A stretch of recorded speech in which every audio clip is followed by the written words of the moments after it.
Today, I want to talk to you about something that sits at the foundation of your life. I'm talking about your relationship with yourself. We're going to talk about how you talk to yourself, how you nurture yourself, how do you attend to yourself, and how do you respond to your own needs. I'm rooted in my shine. Oh yeah, grounded in the line.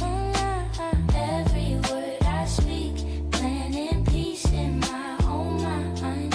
I'm growing through the cracks, turning hurt into a sign that I'm loved, I'm guided. Hi, welcome back. I'm rooted Shannon, in my soul alignment coach with Reconnects. Subscribe if you want to hear more conversations like this going forward.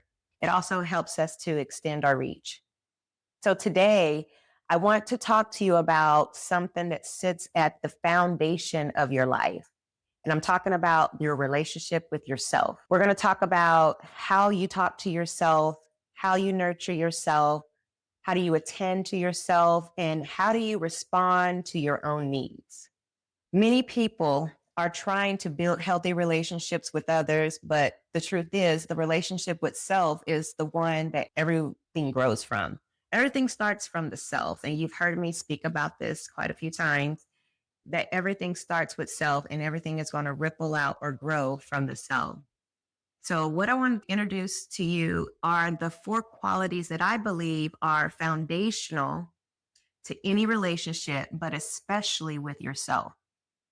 I call these the 4 pillars of rooting yourself. These pillars are what ground you in relationship with yourself and others.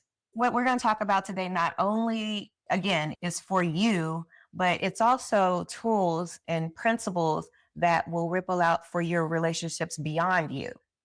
And so the 4 pillars for rooting yourself are communication, trust, presence, and unconditional love. Early in my journey, I realized these were the areas I needed to build within myself so that I can communicate with myself better. I can learn to trust myself, have better presence and unconditional love. So these were the areas I was drawn to and worked with first. When you are awakened to new areas and consciousness in your life and journeys, there's an excitement that goes with it. And so you tend to see what the outcome could be, but I need to slow down and cultivate some things in me in order for me to reach that goal. And so for me, my journey is to help others, and that's through leading others to their inner light and their inner purpose. And so I needed to root and find that in myself first before I can ripple it out to you guys. That's why I'm always reverting back to self, because that is the ground foundation. That is where everything else will grow from. These became the building blocks for helping me become rooted in who I am today. And it's allowing me to actually fully step into my purpose. So let's dive right in and let's talk about communication first. Are you having honest, respectful inner dialogue? Communication with self is the way you speak to yourself through thoughts, words, and actions. Okay. So healthy communication is honest, open, respectful. It's not just about talking, it's also about listening to understand. We're able to perceive this when we're having communication with others. You know, someone else is talking, we pause and listen. But when it comes to self communication or interpersonal communication, the pause is different. It's noticing the shifts in your presence and in your state of being. When you say something, it's hearing the sting or even the praise or whatever it is that you're feeling, the emotion that you're feeling. So communication becomes a mirror. It reflects your heart, your mind, and it guides you deeper into your self awareness. Communication that you are internally speaking to yourself, it's a mirror to what's going on in you. It's the bridge that turns misunderstanding into clarity and connection. The question is, how are you communicating with yourself from the heart? Are you communicating from the heart or are you communicating from fear?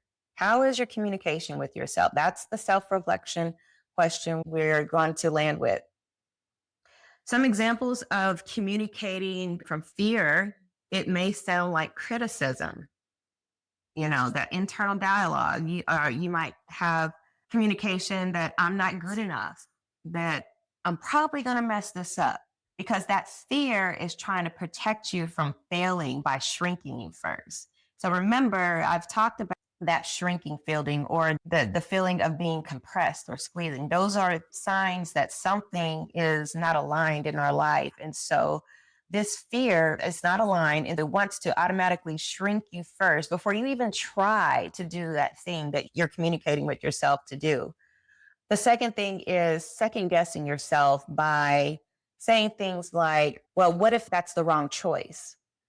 That fear is communicating self doubt. Maybe you've made incorrect choices. We all have. We've all made a decision and it ended up not being the wisest or the best.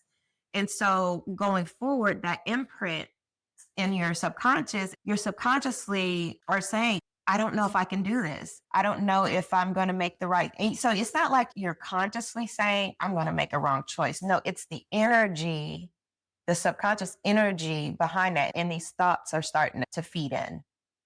So reflect on what you're communicating to yourself and how you're communicating to yourself. Am I communicating from the heart, or is this communication coming from a fear point? The second pillar we're going to get into is trust. Trust is the foundation for emotional safety. Trust is about self reliance, honesty, and it's about building your nervous system security. Your nervous system, and this is another one of my areas of champion. I love to talk about the nervous system. The trust that you build in yourself supports your nervous system. Self trust means that you are not abandoning yourself, you're being honest with yourself, and you follow through. You're consistent. If you don't trust yourself subconsciously, you project outward that I don't trust myself. Now, how does that look? When you don't honor yourself and you're not being honest with yourself, subconsciously, that vibration is saying, I don't trust you, whoever you're in relationship with either. Again, it always ripples out from yourself. So if you are not trusting yourself, that's also going to ripple out the lack of trust to whoever your relationship. It could be family, your partner, or whoever. This means that it's rippling out, meaning that I am not a trustworthy person. So your actions will align with that, because that's what your energy is saying, because you are not following through. You have not built that self trust. You're not aligning with a trustworthy person. You have to anchor trust and truth in your being first in order to ripple out that I am a trustworthy person. And so if I want honesty from other people, I can't stand people to lie to me. And so if I want truth and honesty at my doorstep, I need to have that in my being. I need to be a trustworthy being, because the energy that I give out is the energy that I'm attracting. Okay. And so, as well as you want to attract truthful experiences into your reality. So, again, if I don't want to attract experiences where I'm finding people lying, my kids are lying, or whoever it is, then I need to be honest with myself first. And if that's what you're experiencing in your world, you're experiencing a lot of dishonesty, deception, things like that. Ask first, how am I deceiving myself? Doesn't mean it's a one-to-one action. Doesn't mean that because of something outside of you is appearing and manifesting in a certain way. It just means that you're a vibrational match for that energy. So in yourself, you are exhibiting lack of trust by not following through with what you say you're going to do. Trust begins obviously with truth. And so consistency becomes the companion to that trust. So by following through and building consistency, we talked about this, following through, you're building embodiment of that. You're teaching yourself trust. You're starting to become and embody that trust, that you can rely on yourself to follow through. You will attract those experiences in your reality, in your day-to-day reality. So let's reflect. Where might I be projecting past wounds into present trust? Oh, that's a big question for yourself. And I forgot to say this at the beginning of the video. Have a notepad, pen, so you can take notes and maybe write these questions down so that you can reflect and answer them later. But take some notes and go through these reflections with me. So, where might you be projecting past wounds into your present world or present trust? If you have made decisions in the past that, let's say, they didn't turn out the way you hoped, of course, we've all had those things happen to us. It can begin to develop self doubt. And so you start telling yourself, I can't trust myself. I can't trust my judgment. Even when you might have grown past a situation, it might present in another way, but you still have that anxiousness that come up or that indecision or whatever that comes up that keeps you from making a choice. And it's because you have this, I can't trust my judgment. That's an inward example of how that can show up inwardly in you. Outwardly, it can manifest as someone important in your life, again, family, partner, whoever, and maybe they left, you've been abandoned. You might start interpreting normal situations and associate it with that abandonment subconsciously. We're not talking about your conscious mind thinking through these logically. No, that's not what we're talking about because that's how it happens. This is happening in the background. Let's say you had a parent that wasn't present consistently. And so you grew up with feelings of abandonment. You had a partner that left you, and now you feel like your security, the rug's been ripped out from under you, so you feel abandoned. Okay. That's an outward example of how violated trust can show up in your world. And so you might start reacting to real situations by if you send them a message and they don't respond to your message right away, you start to build anxiety around that situation because you're like, oh, they haven't returned my message. What does that mean? Does it mean they don't like me? Does it mean this is a no? I haven't heard from this company in 2 weeks. I didn't get the job. You start taking that abandoned energy and applying it to your everyday situations and not even realize it. That is your nervous system trying to protect you from repeating or experiencing that pain of abandonment again. And so that's kind of what a imbalanced nervous system will do. And so that's why I again talk about the nervous system and getting it balanced and getting it aligned so that you can make aligned decisions because that nervous system drives our decision making and how we respond to things. So, where might I be projecting past wounds into present trust? That is the reflection for this pillar. Our next pillar is about presence. Presence is about being in the moment, about your emotional awareness and soul connection. Presence places you fully in your reality. That's important. This is why it's important to cultivate this, to have the skill to be able to come back to your presence. Because when you are in your present, you are in your full reality. There is no greater joy than being in the present moment because that's the place where you access what you actually need. Presence is engaged mentally, emotionally, and spiritually. When you're present with yourself, you create space where the soul can actually speak. Okay. Presence allows your soul to come online and actually speak. It gives it the space that it needs because your mind and your attention is not occupied in past events and it's not occupied in future events. You give your mind to catch up to the soul and hear the soul and quiet into the soul and hear that wisdom come through. It's attuning to the subtle language of the heart. Presence is attuning to the subtle language of the heart, it's responding with awareness and allowing stillness and silence to deepen the connection with presence. And we know that we have many distractions around us. So we have many things that pulls us from our presence. So what distractions are taking you away from your conscious connection? Are you constantly on your phone scrolling? And I'm talking about like when you're okay, obviously when you're at work, you're hopefully present in your job and you're doing your job and you're in a task and you're present doing that. But what about the times when you've gotten home and you're like, oh, I just want to relax, whatever. Even in that, is it the presence to just get on the phone and scroll and then you just end up in this mindless activity? Is it overthinking? Is your presence in living in the mind and overthinking? Or is it multitasking? I know for women, this is a very common thing. All of my kids are grown. It's just me and my husband at the house. So I don't necessarily have to have that mom brain and mind like I used to have because all three of my kids had their own activities and you had to remember everybody's schedule and who's bringing food this week. And so we're constantly are toggling or multitasking between things and not necessarily being present in the thing that we're doing. And so when we're multitasking, often we are dividing our energy.